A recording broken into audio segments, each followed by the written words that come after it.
That way you don't have to read anything back anymore because you just have this clear task ahead of you. And all you have to do is just write the thing that you said you needed to write in that task.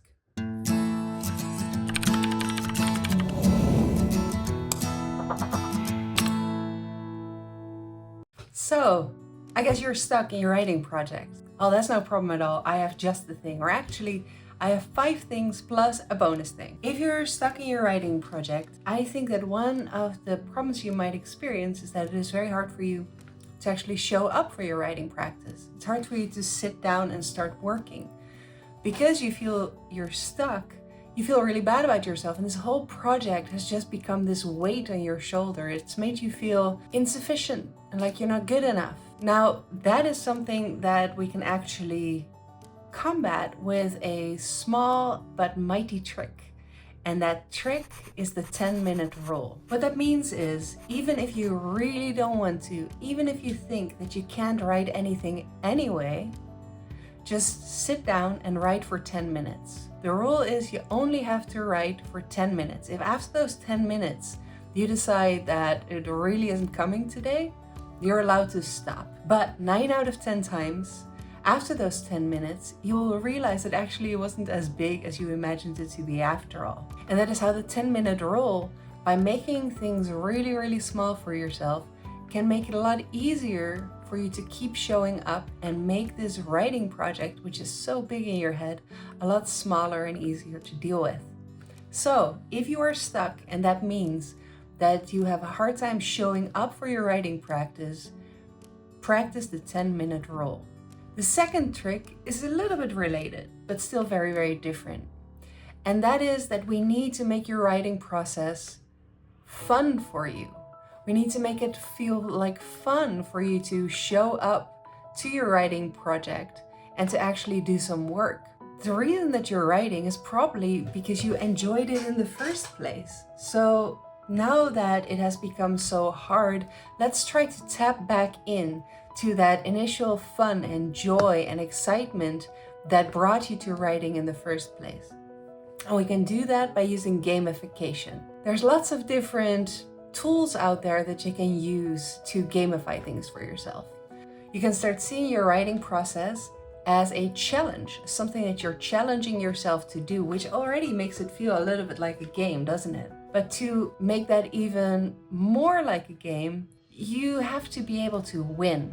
It needs to be very clear to you what your objectives are. If you have achieved what, have you won the game? If you solve for what, it becomes a lot clearer for you what you're working towards. So not only are you gamifying things for yourself, you're also setting yourself a very clear objective. And no, that objective cannot be write my book and get it published, because that is a very, very long game. You want the game to be a little bit shorter. Now, you can also use a lot of gamified productivity apps. Some of my favorites are Flora, where you can grow a tree every time you're focusing, or Habitica, where you can earn points by doing your daily habits. These are some of my favorites, but there are so many more gamification softwares out there. So do some research. Google knows all of them, and find the gamification software that works for you. And by making your writing process feel more like a game, it's going to be a lot easier for you to keep showing up for your writing sessions. Now, if you have tried 1 and 2, but it's still failing, it is time for number 3. And that is organizing your thoughts in a way that makes sense to you. Sometimes it might be very hard to sit down at your computer or at your desk and look at a blank page. So what if you didn't have to look at a blank page and start typing or writing by hand? What if instead you could use a modality that actually comes more naturally to you? For example, one of my clients realized that she was not good at writing a script, but she was very good at creating PowerPoint presentations. So what she started to do was she started to outline her texts within PowerPoint using a medium that actually was very organic for her. Now, another example can be if you are a very natural talker. You can use voice-to-text software or transcription software, and all you have to do is just speak your text rather than type it or write it.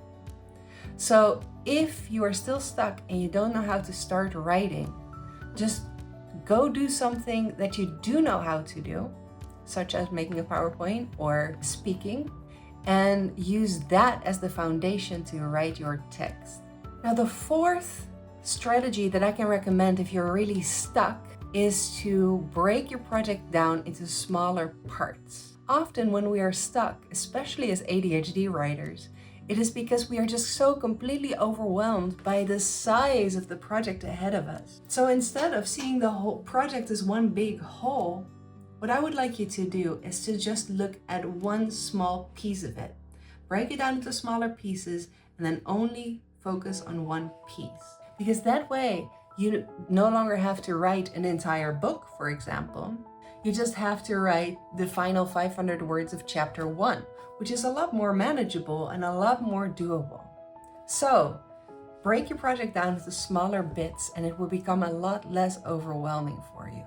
Now, the fifth one is probably what got you stuck in the first place. The rule is don't ever start your writing sessions by reading back what you wrote the time you wrote before. Do not read back your own work. One of our main problems as ADHDers is that we have not a lot of impulse control. If we have the impulse to do something, it's very hard for us to stop ourselves from doing it.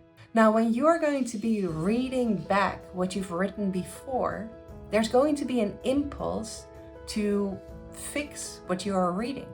You're going to see ways in which you can improve it, and it's going to be so hard for you to not fix the text, but just read it so you can pick it back up where you left off. So don't ever read back what you've written before at the start of your writing sessions, because that is a recipe for disaster. That is how you get stuck rewriting the first page over and over again and never finishing your first draft. So how do you start then? Well, what I recommend is that at the end of every writing session, you write down what the next thing to do is when you come back. For example, what you can say is, I just talked about this scene or about this argument, and the next thing to do is going to be to explore this one. That way you don't have to read anything back anymore, because you just have this clear task ahead of you. And all you have to do is just write the thing that you said you needed to write in that task. Are you enjoying these strategies? Well, if you are stuck in your writing project, you really should subscribe to my channel, because every Wednesday I release a new video that will help improve your writing practice if you have ADHD. But I also promised you a bonus. If you really want to get unstuck and if you want to keep making progress, don't try to do it yourself.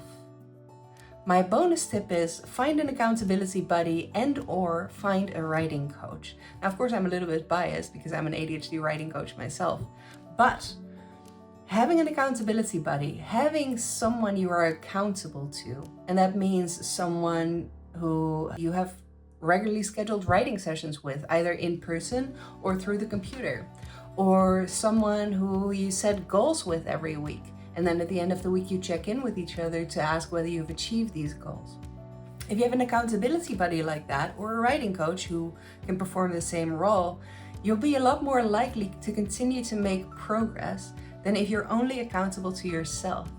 Because a lot of us don't respect ourselves enough to actually take these promises that we make ourselves seriously. Or even worse, you may have disappointed yourself so many times that you don't even believe anymore that you can live up to these promises that you make to yourself.